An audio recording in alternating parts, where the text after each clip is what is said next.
नमस्कार, आप देख रहे हैं न्यूज़ 18 का डिजिटल प्लेटफॉर्म और मैं हूं आपके साथ श्रुति श्रीवास्तव। आज का ये पॉडकास्ट बेहद ही ज़्यादा महत्वपूर्ण इसलिए है क्योंकि दीपावली आने वाली है और दीपावली के पहले धनतेरस आता है। घरों में धन की वर्षा जरूर होती है, लेकिन उसके लिए लोगों की भीड़ बाजारों में दिखती है। बाजारों में रौनक होती है और खासकर ज्वेलरी शॉप पर सोना चांदी खरीदने के लिए। लेकिन इस बार लोग यानी बाजार में रौनक कम दिखाई दे रही है क्योंकि सोने चांदी के दाम इतने महंगे हो रहे हैं कि हर कोई हैरान है। हर एक हफ्ते में आप देखिए तो सोने चांदी के दाम बढ़ते जा रहे हैं। इंडियन बुलियन ज्वेलर्स एसोसिएशन यानी कि IBJI के मुताबिक अगर हम बात करें तो एक हफ्ते में 4,571 रुपया सोना का बढ़ गया है और मौजूदा अगर अभी देखें तो 1,21,000 समथिंग सोने का रेट, 1,21,525 इतना सोने का रेट चल रहा है।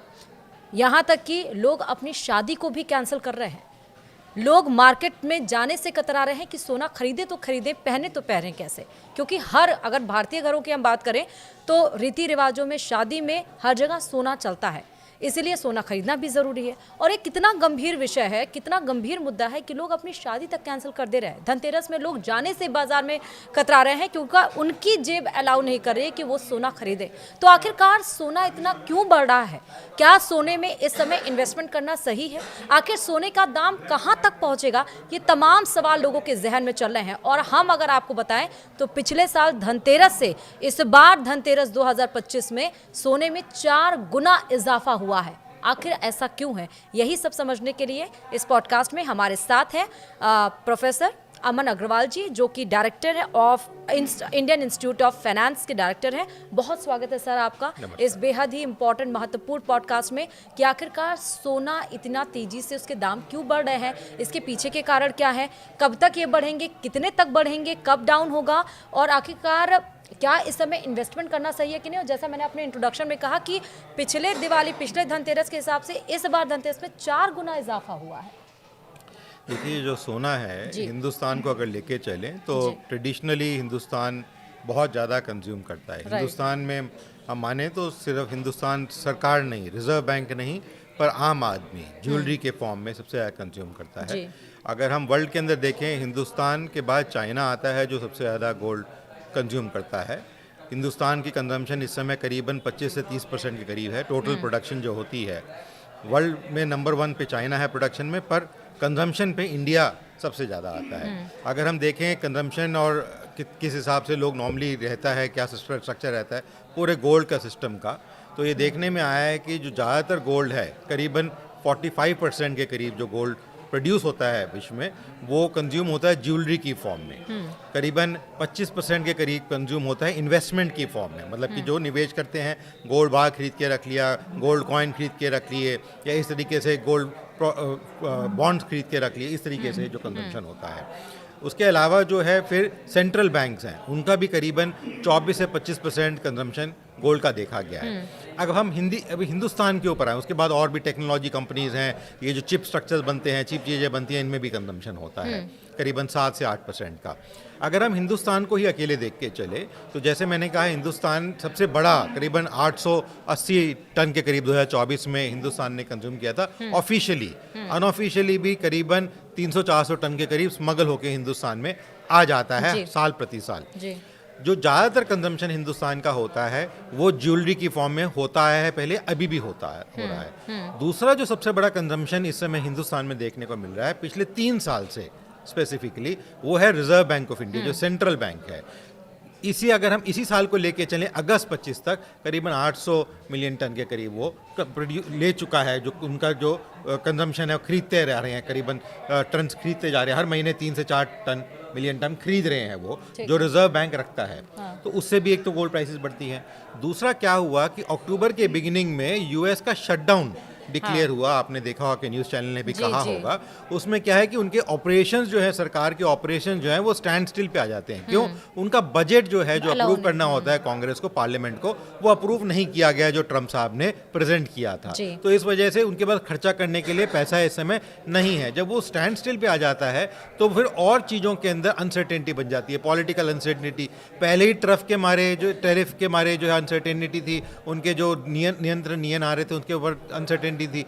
अब ये जो बड़ी अनसर्टेनिटी हो गई है, इसकी वजह से भी गोल्ड की कंजम्पशन विश्व के अंदर ट्रेडिंग के मामले में, पेमेंट्स के मामले में बढ़ गया है जी। तीसरा जो एक कारण हिंदुस्तान के लिए स्पेसिफिकली जो हम देख रहे हैं पिछले 6 महीने से, गोल्ड का रेट जो है 80,000 से जाके एक लाख 20,000 के आसपास, हो सकता है कुछ दिनों में 31 भी टच कर जाए। हाँ। वो एक कारण ये भी है कि जो रुपया का रेट है अगर हम लेके चलें, वो 6-7 महीने पहले 80-81 के आसपास था, इस समय 88 रुपये के आसपास और 89 के आसपास जाने की उम्मीद हो रही है, जिस तरीके से गिरता आ रहा है वो। तो जब वो रेट गिरता है, क्योंकि जो गोल्ड की प्राइसिंग होती है वो लंदन स्टॉक एक्सचेंज में की जाती है, हिंदुस्तान में नहीं की जाती है। वहाँ पे भी अगर हम देखेंगे तो अक्टूबर के सितंबर के अंत महीने से, मतलब 27-28 सितंबर से लेके अब तक जो है वहाँ पे भी उछाल देखने को मिला, चाहे यूएस डॉलर की प्राइसेस देखें, चाहे हम पाउंड की प्राइसेस देखें, वहाँ पे भी थोड़ा उछाल देखने को मिला। एक तो वो उछाल हुआ, दूसरा जो रुपया गिरा उसकी वजह से रेट बढ़ा, और अब जो है अगले 6 महीने त्योहारों का सीजन है। कोई आप रिलीजन देख लें, सब रिलीजन्स के त्यौहार हैं, शादियां होती हैं, तो उसमें खरीदारी बढ़ती है। और इस समय अगर हम मार्केट में बात करें, जो सोने के सुनार होते हैं, जो ट्रेडिंग भी करते हैं, खरीदते भी हैं, इस्तेमाल भी करते हैं, हमारे लिए बनाते भी हैं सामान, वहाँ पे ब्लैक में सोना चल रहा है। आप कह रहे हैं कि लोग नहीं जा रहे मार्केट में, वहाँ पे वो कह रहे हैं कि ब्लैक में इस समय सोना, मतलब जो कैश वाला सोना हो रहा है वो 10,000, 15,000, 3,000 रुपये एक्स्ट्रा जो मार्केट रेट है उससे ज़्यादा में लोग खरीदने को तैयार हो रहे हैं। तो इसलिए डिमांड काफ़ी हाई इस समय हुई है गोल्ड ज्वेलरी वगैरह की।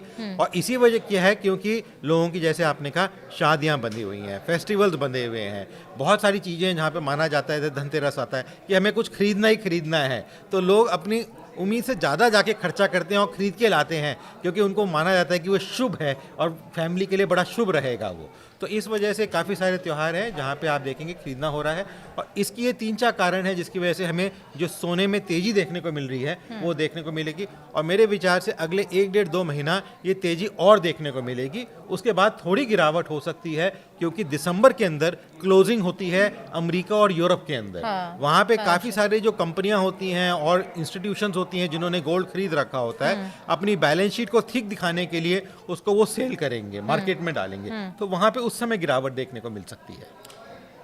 ठीक है, लेकिन आपने देखिए दोनों बातों में थोड़ा सा मुझे अंतर, मैंने जो कहा था कि बाजार में रौनक नहीं है, वो मजबूरी, बस अब किसी की शादी पड़ गई है तो जाना ही पड़ेगा, शादी नहीं। लेकिन ये भी है सर, बहुत सारे ऐसे केसेस अभी हमने देखे, राजस्थान में एक ने शादी कैंसिल कर दिया, बिल्कुल, तो उसका इफेक्ट भी, प्रभाव भी पड़ रहा है। आप बिल्कुल ठीक कह रहे हैं, ये चीज़ों का प्रभाव जरूर पड़ता है, पर देखिए हर एक शादी के अंदर बजट हिल जाता है। आप 2 बिल्कुल। लाख तक खरीदने जा रहे हैं, अब 1,21,000 का अगर सोना है समथिंग 20, तो आपका बजट तो उससे बहुत हाई चला गया। नहीं, आप बिल्कुल ठीक कह रही हैं, पर देखिए कोई भी जो शादी का बजट होता है वो ये देख के नहीं होता कि मेरे को 1 तोला सोना देना है या 1 किलो सोना देना है या 1.5 किलो सोना देना है या 100 ग्राम सोना देना है, ऐसे नहीं होता है कोई बजट शादी का। शादी का बजट होता है कि मेरे को 5 लाख रुपए खर्च करने हैं, 50 लाख रुपए खर्च करने हैं, 1 करोड़ खर्च करना है, 5 करोड़ खर्च करना है साल शादी के ऊपर। उस हिसाब से आदमी खरीदारी करता है। तो ये कहना कि शादियां इस वजह से आगे नहीं हो सकता है, क्योंकि आजकल जो लड़का लड़की है वो अपनी फैमिली को, ग्रोथ को देखते, फाइनेंसेस को देखते हुए, कितना मेरे पास आएगा उसको भी मद्देनजर रखते हुए डिसीजन लेते हैं कि हम इसको बाद में शिफ्ट कर देते हैं, अभी ना करके। क्योंकि सिर्फ एक सोना ही नहीं, सारी चीज़ों में आप होटल के खर्चे देखिए, होटल के रहन सहन का, आने जाने का जो है वो चीज़ें बढ़ रही हैं। क्योंकि अभी पिछले 1-1.5 महीने में सारे हिंदुस्तान के अंदर जहाँ जहाँ नदियाँ हैं वहाँ पे बहुत पानी आया हुआ था, आपने देखा सब जगह पानी भर रहा था, बहुत सारी चीज़ें डिस्ट्रॉय हुई हैं। तो इस वजह से जो है रेट जो है काफ़ी ज़्यादा ऊपर बढ़े हुए हैं हर एक चीज़ के। तो वो भी एक कारण रह सकता है, ये नहीं कहेंगे सिर्फ एक सोना ही एक कारण है। बिकॉज जैसे मैंने बताया, जो बजट होता है वो रुपयों के अंदर तय किया जाता है, वो ये नहीं किया जाता कि मैं 100 ग्राम सोना लूंगा या 10 ग्राम सोना लूंगा या 1 किलो सोना लूंगा। मतलब आपके कहने का मतलब है कि जो रेट बढ़ रहे हैं गोल्ड के, उसके कुछ फैक्टर्स है, जैसे जियोपॉलिटिकल फैक्टर्स हो गए, अमेरिका का टैरिफ वॉर हो गया, रशिया यूक्रेन वॉर हो गया, अमेरिका का टैरिफ वॉर की जगह शटडाउन जो होता है वो ज्यादा मेजर एक कंट्रीब्यूशन, शटडाउन जो हो गया। और दूसरा ये कि हमारी डिमांड जो बहुत ज्यादा बढ़ रही है, जिस वजह से मार्केट, सेंट्रल बैंक हमारा कभी की जो चेन है वो डिमांड एंड सप्लाई वाला चेन है, जिस वजह से। लेकिन सर अगर हम 9 महीने की बात करें तो मेरे पास आंकड़े हैं, वो 45,363 रुपए बढ़ चुके हैं 9 महीने में। इतना बिल्कुल। सोना बढ़ा है। बिल्कुल। ये आप कह रहे हैं दिसंबर के बाद जैसे क्लोजिंग होगी अमेरिका और उसमें, उसके बाद सोने के दाम कम होंगे, तो इसके पीछे के यही फैक्टर्स अगर हम मार्केट स्ट्रैटेजी को देखें तो फिर ये एनालिसिस कहाँ तक, क्या अगले साल भी हम इसको देखिए देख जी, सकते हैं? जी इसके ऊपर डिपेंड करेगा कि अब जैसे जो शटडाउन हुआ है अमेरिका के अंदर, जहाँ पे उनका बजट पास नहीं हुआ, ये कितने दिन चलता है। जब हम देखें कि ट्रम्प का पिछला जो काल था उसमें भी एक शटडाउन हुआ था, वो 35 से 38 दिन चला था। अगर हम लेके चलें कि 1 महीने के करीब जैसे पहले रहा 1-1.5 महीना चलता है, और ट्रम्प जो है कुछ मेंबर पार्लियामेंट को अपने साथ लाके उसको अप्रूव करवा लेता है, तो आप देखेंगे फर्क आएगा। क्योंकि जब पेमेंट करनी होती है वो किस फॉर्म में पेमेंट ले, जब उनको ये डाउट हो गया है कि डॉलर की फॉर्म में पेमेंट मैं ले भी लूं तो मेरे को मिलेगा ही नहीं पैसा, तो वो कंपनियां जो उनको पेमेंट लेनी होती है वो कहेंगे कि हमें आप गोल्ड की फॉर्म में पेमेंट दीजिए, या किसी ऐसी करेंसी के फॉर्म में दीजिए जहां पे हम रिलायबल हो सकें, जिसमें हम अपना जो व्यापार है आगे बढ़ा सकें। तो इसलिए इसके ऊपर एक डिपेंड करेगा। दूसरा, अगर आरबीआई जैसे मैंने कहा हर महीने 3-4-5 टन के करीब खरीद रहा है, अगर वो वैसे ही खरीदता रहेगा तो और बढ़ने की उम्मीद हो सकती है। Because reserve bank of India का जो स्ट्रेंथ है वो गोल्ड स्ट्रेंथ उन्होंने बढ़ानी पिछले 3 साल से शुरू करी है, और वो काफ़ी हद तक बढ़ती जा रही है। अगर वो उसी स्ट्रेंथ पे बढ़ती रहेगी तो नेचुरली वो सबसे बड़ा बायर है, एक बल्क बायर जिसे हम कहेंगे, इन्वेस्टमेंट बायर जिसे हम कहेंगे। उसका तथ्य इससे नहीं है कि वो उसने यूज़ करना है या कहीं दिखाना है या कुछ कंजम्पशन करना है, उसका सिर्फ एक इन्वेस्ट करके सिक्योरिटी बढ़ाने के लिए है हिंदुस्तान के लिए। तो वो एक जो तथ्य बढ़ रहा है, अगर वो उसी रेट से बढ़ता रहेगा तो मेरे विचार में कहीं गिरावट देखने को नहीं। पर जो क्लोजिंग होती है वो दिसंबर के अंदर दूसरे और तीसरे हफ्ते के अंदर देखने को मिल जाती है, मतलब बीच में हमें महीने को मिल जाएगी। तो दूसरे तीसरे हफ्ते में दिसंबर के हमें फॉल होता हुआ देखने को जरूर मिलेगा। ठीक है, तो अभी आपके हिसाब से अकॉर्डिंग टू यू अभी क्या करना चाहिए कंज्यूमर्स को, कि खरीदना चाहिए या नहीं खरीदना चाहिए? अगर खरीदना भी चाहिए तो कितना खरीदना चाहिए?